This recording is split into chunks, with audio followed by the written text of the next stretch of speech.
안녕하세요. 병호철학원입니다. 지난 시간까지 우리는 삼합과 방합, 반합에 대해 공부했습니다. 그리고 육합과 충이 어떻게 작용하는지도 살펴보았습니다. 오늘부터는 조금 더 깊은 단계로 들어가 보겠습니다. 많은 분들이 합과 충의 이름은 알고 있지만 실제 사주에서 어떻게 작용하는지 그리고 왜 그런 현상이 발생하는지는 잘 모릅니다. 그 이유는 지장간을 이해하지 못하면 합과 충의 본질을 알 수 없기 때문입니다. 겉으로 보이는 글자는 하나이지만 그 안에는 여러 개의 천간이 숨어 있습니다. 이 숨어 있는 천간을 우리는 지장간이라고 부릅니다. 실제 사주에서는 이 지장간끼리도 끊임없이 작용합니다. 그래서 단순히 합이 있다, 충이 있다, 이것만으로는 사주를 정확히 판단할 수 없습니다. 지장간이 어떻게 구성되어 있고 그 안에서 어떤 글자가 움직이고 있는지를 함께 보아야 합니다. 오늘 강의에서는 지장간의 구성 원리를 먼저 살펴보고 삼합과 방합, 반합과 육합, 그리고 충이 실제 사주에서 어떻게 작용하는지 알아보겠습니다. 또한 많은 분들이 간과하는 파와 상천에 대해서도 함께 공부해 보겠습니다. 저는 육해라는 표현보다 상천이라는 표현을 주로 사용합니다. 상천은 단순한 충돌이 아니라 서로를 찌르고 상처를 주는 보이지 않는 작용을 의미합니다. 또 파는 단순한 깨짐이 아니라 육친 간의 이별과 인연의 분리를 의미하는 경우가 많습니다. 특히 천간에서 부부가 합을 하고 있더라도 지지에서 파가 성립하면 부부 인연이 흔들리고 이별수가 나타날 수 있습니다. 이처럼 합과 충만으로는 사주를 설명할 수 없습니다. 지장간과 파, 그리고 상천까지 함께 보아야 비로소 사주의 실제 움직임을 읽을 수 있게 됩니다. 그럼 지금부터 하나씩 자세히 알아보도록 하겠습니다. 앞 시간에는 삼합, 방합, 반합, 육합, 육충에 대해 공부했습니다. 이제부터는 실제 사주에서 합과 충이 어떻게 작용하는지 알아보겠습니다. 많은 사람들이 사주를 처음 공부할 때 이런 실수를 합니다. 합이 있으니 좋은 사주다. 충이 있으니 나쁜 사주다. 하지만 실제 명리학은 그렇게 단순하지 않습니다.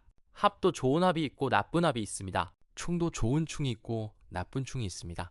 결국 핵심은 무엇이 합이 되었는가, 무엇이 충이 되었는가입니다. 그리고 그것이 용신인가 기신인가를 보는 것입니다.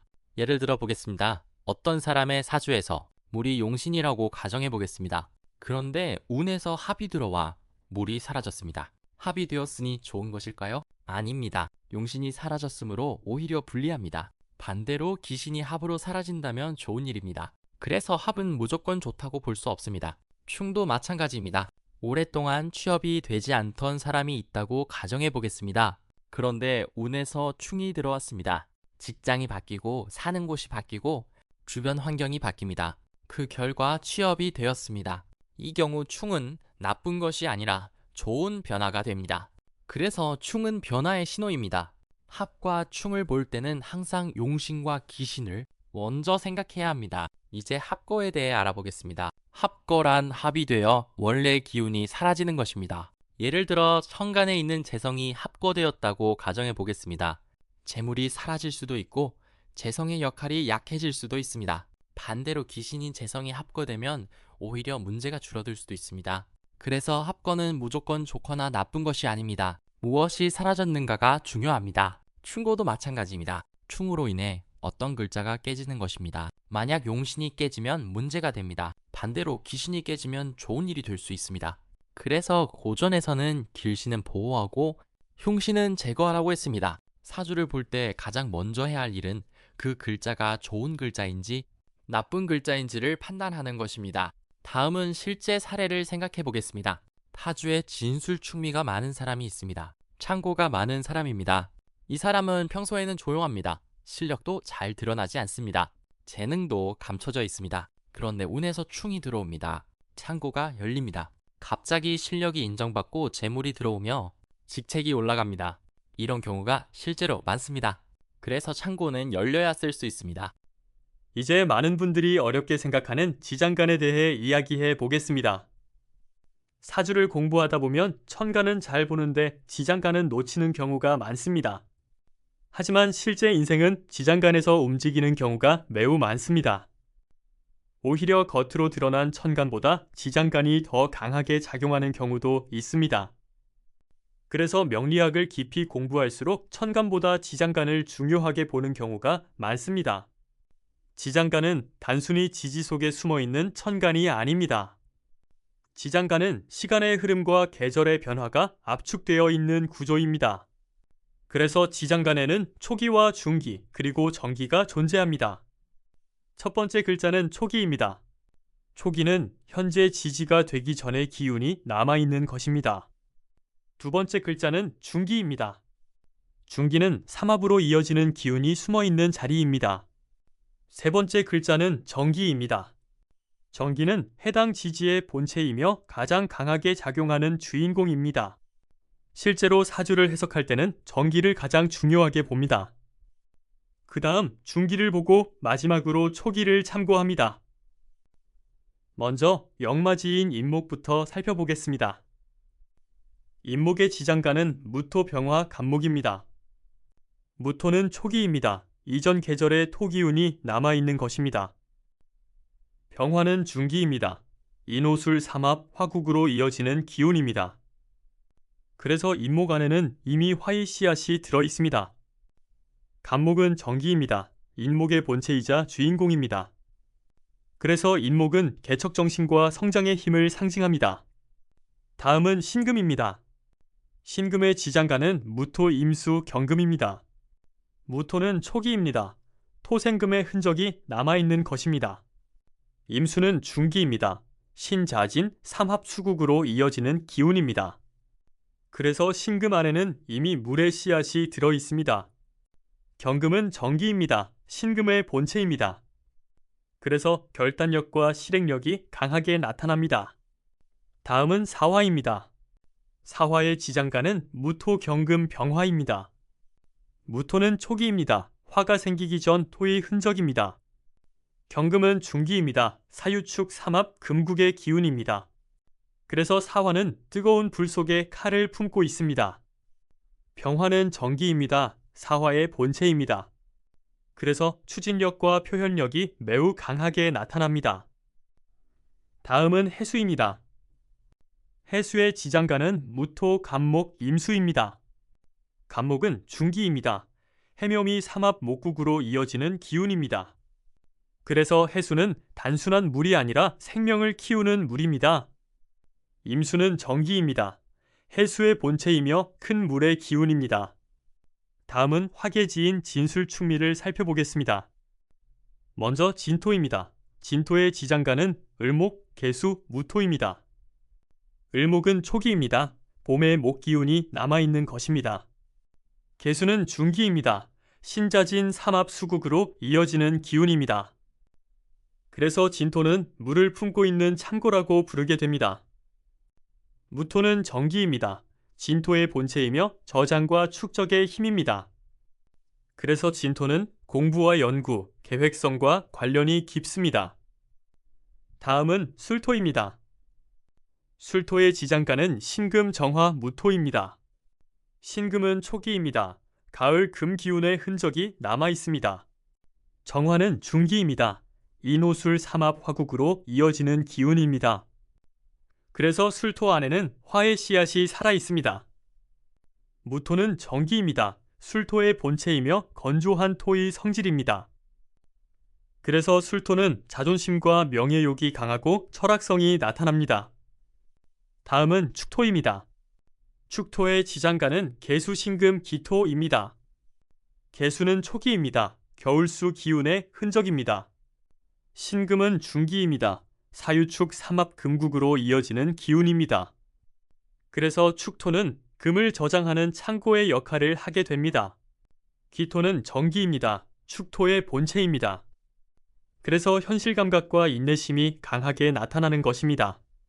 다음은 미토입니다. 미토의 지장간은 정화, 을목, 기토입니다. 정화는 초기입니다. 여름 화기운의 흔적입니다. 을목은 중기입니다. 해묘미, 삼합, 목국으로 이어지는 기운입니다. 그래서 미토는 목의 씨앗을 품고 있는 창고가 됩니다. 기토는 전기입니다. 미토의 본체입니다. 그래서 미토는 따뜻함과 포용력, 가족애가 강하게 나타납니다. 이제 마지막으로 도화지인 자오묘유를 살펴보겠습니다. 먼저 자수입니다. 자수는 개수 전기만 존재합니다. 그래서 가장 순수한 물의 기운입니다. 생각이 깊고 감정이 풍부하며 비밀을 잘 간직합니다. 다음은 오화입니다. 오화의 지장간은 병화, 기토, 정화입니다.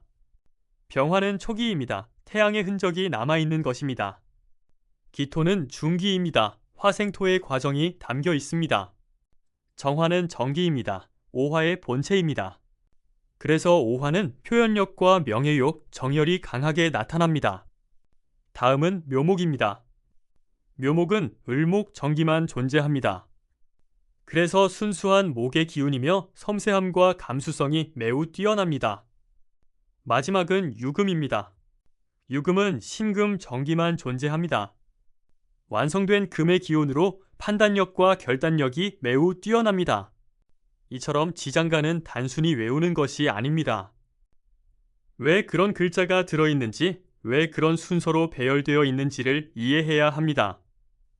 그리고 중기에 왜 삼합의 기운이 숨어 있는지도 이해해야 합니다. 그래야 지장간이 살아있는 공부가 됩니다. 천간은 보이는 마음입니다. 지지는 보이는 현실입니다. 그리고 지장간은 보이지 않는 진실입니다. 정기는 현재의 나를 보여주고 중기는 앞으로 변화할 방향을 보여줍니다. 그리고 초기는 내가 어디에서 왔는지를 보여주는 흔적입니다. 그래서 지장간을 이해한다는 것은 한 사람의 과거와 현재 그리고 미래를 함께 보는 것입니다. 실전 명리학은 결국 지장간을 얼마나 깊이 이해하느냐에 달려 있습니다. 오늘부터는 지지를 볼 때 그 속에 숨어있는 천간까지 함께 살펴보시기 바랍니다. 그 안에 사람의 진짜 마음과 재능 그리고 운명의 방향이 들어 있습니다. 이제 많은 분들이 헷갈려하는 파와 상천에 대해 이야기해 보겠습니다. 사주를 공부하다 보면 충은 많이 이야기합니다. 그런데 실제 상담에서는 충보다 파와 상천이 더 중요하게 작용하는 경우가 많습니다. 특히 인간관계와 부부관계에서는 파와 상천을 반드시 살펴보아야 합니다. 먼저 파에 대해 이야기해 보겠습니다. 파는 깨진다는 뜻입니다. 흩어진다는 의미도 있습니다. 고전에서는 파란 흩어지는 것이라고 설명합니다. 그래서 파가 생기면 인연이 멀어지고 관계가 끊어질 수 있습니다. 파의 가장 중요한 의미는 육친 간의 이별입니다. 부모와 멀어질 수 있고 형제와 멀어질 수 있으며 배우자와 멀어질 수도 있고 자녀와 떨어져 살 수도 있습니다. 파의 종류는 사신파, 인해파, 축진파, 묘파, 술미파, 자유파입니다.